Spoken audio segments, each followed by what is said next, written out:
All right, let's get popping on this one. Lightroom, Topaz AI is the Ozempic for photographers. Yes, the Ozempic. This isn't clickbait. This is reality. This is the truth. So what I'm trying to say is, with all this new technology out there and being an old school film photographer and living in 2026, it's a challenge because we see right through all the BS, most of us who come from my era of photography. And I'm not going out there and saying that I don't use this. I don't use the AI. I mean, I guess if it's called AI and there's some sort of noise reduction tool that I'm using that is AI based, I can't do anything about that. The sensors now have autofocus. It's AI. I can't do anything about that except just refuse to use it. But I'm not saying I'm totally bypassing technology, but yes, this is what this new Topaz AI is. Lightroom has evolved into this, and I'm just going to bring it back and keep it real. Now, I'm going to go back to my last video real quick. A lot of people are very nitpicky on things. I am never going to state that everything I say on this channel is 100% accurate. This channel is about trying to keep it real in my head and what I feel and what I've learned as a photographer. I've had people commenting, and I know everyone says don't listen to comments, but commenting on, oh, those pictures aren't sharp on my screen. Well, I don't know what to tell you. They're sharp on my screen. I'm not a video wizard. I'm not a tech wizard. I don't claim to be. I never will claim to be. I struggle with my audio. It's probably peaking right now. I don't know if my lighting's perfect. It's okay. I'm just doing this for fun, and I'm doing this to show there's a different way most of the time. And maybe not all the rules are the same and the lenses are the same and my specs might not be dead on. You can research all that if you really want. If I'm going to do a spec video on a camera and I'm going to give you a review that needs to be spot on, or I'm being paid to do it, or I'm trying to sell a product, I'll give you the proper specs. But if I say it's 300 millimeters and it's 280, or it's 2.8 without the converter and it's 3.6, listen, my bad. Like, you don't need to comment and tell me. If you know it's right and you know I'm wrong, does it really matter? But okay, let's just enough of that. So I'm good. So listen, everything I say may not be perfect. Everything I may say in this video may not be right. I may not say gigapixel properly. I might not use the term or the curves or the level, or I may not be dead on. I'm just telling you my experience and what I feel it is. Okay, so here's an example. I'm going to start right off with an example. Here's a photograph that I took that is probably not something I would even consider on progressing any further with forward. So this is it in its raw state, or, its state that I can show it to you in. And then here's an example of bringing it into Lightroom and doing some minor edits. Okay. And this is what you would normally come up with. Now I'm going to take it to another level. This is the third stage of this photo that I've done a little bit more. I did an AI mask. I did a little gradient work. I did a little background enhancement, and I got it pretty close. And then I took it to that level. Okay, now here is it with some auto generative removal tool. I think this is what this is called now. This is something you had to do in Photoshop before, but I removed some of the extracurricular, or the items that people think are taking away from the photo. So now we're here. Okay. All right. And then this last one is after bringing it to Topaz Denoise AI. Okay. So now, as you can see in this photo, and once again, I'm not saying this is the greatest photo, because it's not. This is a photo I would never even have thought of doing. This is only a photo I'm doing because of this video. But look at the image that this produced. This is a usable image on Instagram. This is a usable image on social media. This is not a good image. It never was. It never started out being a good image. This is Ozempic for photographers right here. This is the proof. And so you can take an image that is maybe a decent image, or maybe it's something that you wanted to take a photo of and you just didn't have the light, or it just didn't work out. That's fine. Okay, so you can use these tools to get you to where this photo is. But this is not a good photo. Like, it may be good to some people, and it may look good on social media where people really don't know the difference, and that's fine. But that's what this is. This is exactly what it is. So this is making me, if I was a lazy photographer or I just was all about the pats on the back and the dopamine hit from getting likes and this, that, photographers can go out and just spray and pray. And then they're right back in. They go Lightroom, this, that, denoise. There's a million different add-ons now. You got gigapixel. If you crop too much, you can blow the image up. And there's so much out there. And I'm not saying, once again, that they don't have a use in the workflow, okay? Because they do. Lightroom has a use, a million uses, which I don't use. I do some, I don't even know. I think I do 7 things in Lightroom. I crop. I mess with my contrast and my highlights here and there because I do shoot underexposed most of the time. I may add some texture. I never sharpen in Lightroom. I don't sharpen at all. I'm not a sharp. I think when you sharpen, it just ruins the shot. And we're going to get into that about how to tell how Lightroomed or edited these shots are that you see on Instagram. But it's a minimal 6-step process for me, and it lets me process the file to a JPEG so I can save it off. That's what it's doing for me. I don't even use Photoshop. Never did, never will. What I like to bring it back to is I know people that are geniuses in Photoshop for years. They could take an eyeball off an eagle, replace it into an eagle that was out of focus. They could take the beak, the bill, the talons, the fish. They can do, this is back 5 years ago when there was none of this auto mask and auto generate and it's crazy what you can do. And believe me, people, we can see what you're doing. You post a photo with a fake background or you're removing stuff from the scene and we can see it. Most people with a trained eye can see it.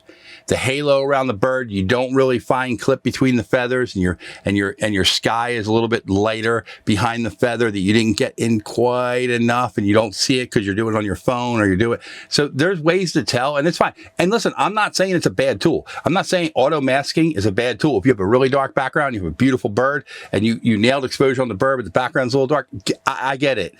But don't start throwing in linear gradients and adding sunlight and doing all this. It's fake. It's fake.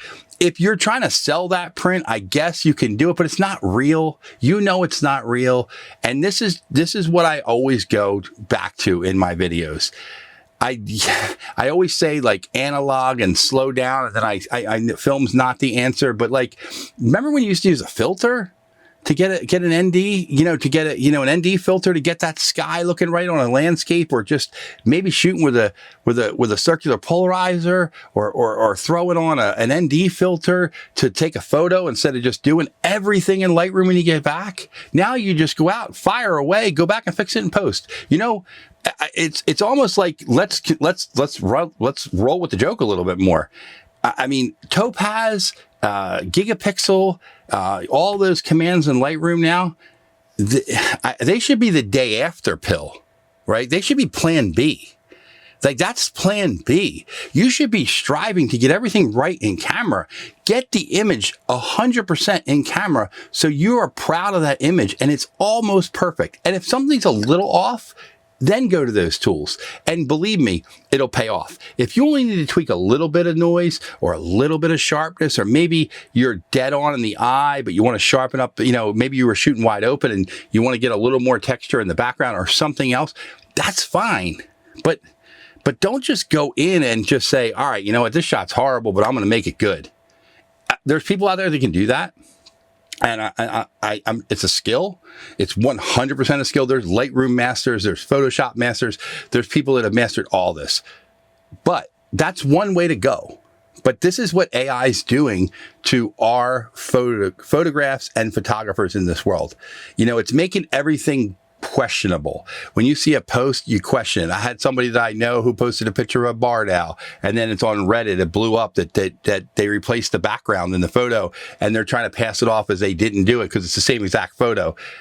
I mean, seriously, the background's the background, the foreground's the foreground. If you're not happy with it, don't post it. I mean, and who cares? Who cares what people think about it? Seriously, like if you like it, post it. So I'm not saying there's not a need for some of it. I mean, if you have a beautiful picture of a short-ear owl grabbing a vole and there's a branch in front of his face and you can get rid of it, I guess. I guess, but don't take the short ear owl and put the vole in his talons. It's not really the vole. That's not the photo. So, everyone relies on this AI and it's kind of like, back in the day, let's take it back to being a film photographer. I know we just did a film video on this, but like you dodged and burned. You controlled your environment to a point or to an extent. That's all we had. So yeah, digital age has allowed us to do so much more, but is it making you that much better? With the camera gear today and with the technology, if you can't get it right in camera, I don't know. You really should start, tweaking your craft or watching more videos or figuring it out, because these cameras are damn good and they're nothing like shooting film. And in the film days, you might have had an excuse, or there might have been a problem where the light changed so quick that you couldn't react, or you didn't want to pull a light meter out. But these cameras are so dialed in right now that you shouldn't be messing up that bad. You really shouldn't. So I just want to do a quick video on it. I think it's funny. Maybe you don't think it's funny. I just feel like it's a crutch that we don't need. Okay. If it's part of your workflow, that's great. But there's guys that I know out there who promote Topaz, and they're great photographers, or in my eyes, they're great photographers, and they're getting paid to do it, or they're getting paid to promote it. And I guess if someone came to me and said, yeah, we're going to give you this to promote Topaz AI or Lightroom, or I was going to get a free Adobe subscription for a year or 2 years or whatever, which would be great. I think I would position it in a different way. I mean, it's not the savior. Yes, you can do it. And yes, it does it. But like, these are guys and people that I respect. And I'm not saying that there's not a place for that tool, but you can't say that this is going to save your shot and it's going to allow you shouldn't be shooting in 20,000 ISO or 12,800. I guess you can. If it's a lifer that you've never seen before and there's no other choice but to shoot at that light, or there's no other way out of it, go for it. But don't make it a crutch in your workflow. Please don't. And I would love to hear, I'm sure I'm going to hear it. I'm sure I'm going to hear a bunch of comments and negatives and naysayers and picking things apart. And, oh, you used it here and I know you sharpened this. Listen, I'm not saying I didn't sharpen a photo here and there. Rarely. Because what happens is, and I want you to notice this, in certain situations, birds, I'm a bird photographer. So in certain situations, birds will photograph in different light and you will get a feather detail that's not so good. Okay. And then sometimes you get really fine feather detail, and obviously you won't get that with a lot of noise. But when you start altering and you're a little bit further away, you need to eliminate some noise and you're going to sharpen a photo. What happens is all those feathers, you lose the detail and they become like rubber. Okay. I call it rubber. There's probably a better term for that. Once again, I don't know the term. I just know it looks like crap. So when that bird starts to look modulated and you start losing eyeball detail and the yellow osprey eye turns a little bit wonky and black, that's because you're over sharpening and you're over denoising it. And that's a telltale sign. And like I said, there's a place for denoise, but every photo needs noise. Okay. Photographs are built on pixels and I come from a printing background. Okay. My father was a printer. My grandfather, my great grandfather were printers. CMYK. Okay. That's how plates were built in the printing industry, and they're little dots. And I don't want to go into a whole printing lesson, but that is how a photograph is transferred to paper on a printing press. It's made from dots, and I guess you'd call that pixels. And when those dots align, that's what you get a photograph on CMYK, cyan, magenta, yellow, black.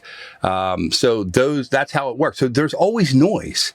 That's why in the days when you print it from a plate to a piece of paper, if you look at it through a loop, there's dots. That's your noise. You need it. Every photo needs it. Today, a lot of the photos are so over processed and so little noise in them, they don't look real. People say, oh my God, that doesn't look real, because there's no noise. And your eyes are used to seeing the noise and the dots. That's what your eyes see. So seeing an image with no noise at all, it almost looks 3D, like these new TVs that are out. When you walk by them at Costco, you're like, oh my gosh, that looks fake. And I've seen the show 20 years ago, but the way I don't know what they do, but that's a kind of what I feel like these photographs look like nowadays. You walk by a King of Queens episode in Costco and you're like, whoa, That showed it that it's 20 years old, but it looks like it's so fresh and new and 3D and high res. It doesn't even look real. The characters have such separation and stuff, but that's not the way it used to be back in the day.